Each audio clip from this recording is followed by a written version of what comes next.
সভাপতি আদার ইউনিয়ন পর্যায়ে যারা আসছে প্রত্যেকেই আমার সালাম সালাম এই বলে আমার বক্তব্য রাখি। তো আজকে আমাদের সদস্য সচিব বকু ভাই যে কথাটা বলছে যে ওনার অসুস্থতার কারণে আমার ভাইকে চার্জ দেওয়া দরকার, উনি তো ভাবেই। আমিও চাচ্ছি যে আমিও সই করে দিচ্ছি আগে যে ওনাকে দেওয়া ভালো, কাজ করার প্রয়োজন আছে আমাদের রাজনীতি। এবং আমার নওগাঁ ডিস্ট্রিক্টকে জাতীয় পার্টি রক্ষা করলে একমাত্র তোফাজ্জল ভাই রক্ষা করে এবং করে আসছে, এখন কিন্তু আসছে।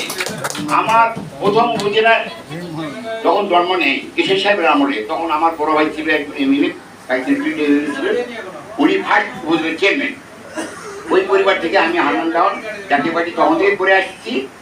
তোফাজ্জল ভাই আমার সহসভাপতি ছিলেন, আমি সাংগঠনিক ছিলাম, উনি ছিলেন পদাধিকার পরে সভাপতি, হুমায়ুন কবির এমপি ছিলেন তখন।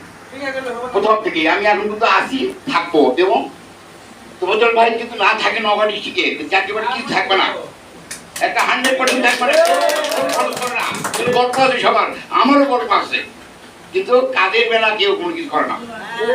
এখন পর্যন্ত আমি সম্মানের সহিত জাতীয় পার্টি করে আসছি, দেশ হিসাবে ভালোবাসি, তাদেরকে ভালোবাসি। আপনাদের কাছে সবাইকে আমি বলতেছি, ভাই যে কথা বলছে যে বর্তমানে আমার যে স্টেটের পদে থাকতে সচিব উনি থাক, আর তোমাদের ভাই ছাড়া রাজনীতিতেই আমরা নওগাঁ ডিস্ট্রিক্টের কোনো লোক আমি কোনো লোক কিন্তু জাতীয় পার্টি করার ক্ষমতা রাখিনি এখন পর্যন্ত, তার কেউ নাই, কেউ হয়নি। ইনশাল্লাহ আমি এইগুলো আমার ভুল করতে একটা ক্ষমা করেন, এগুলো আমি ধন্যবাদ দেওয়ান ভাইকে তার গুরুত্বপূর্ণ মতামত রাখার জন্য।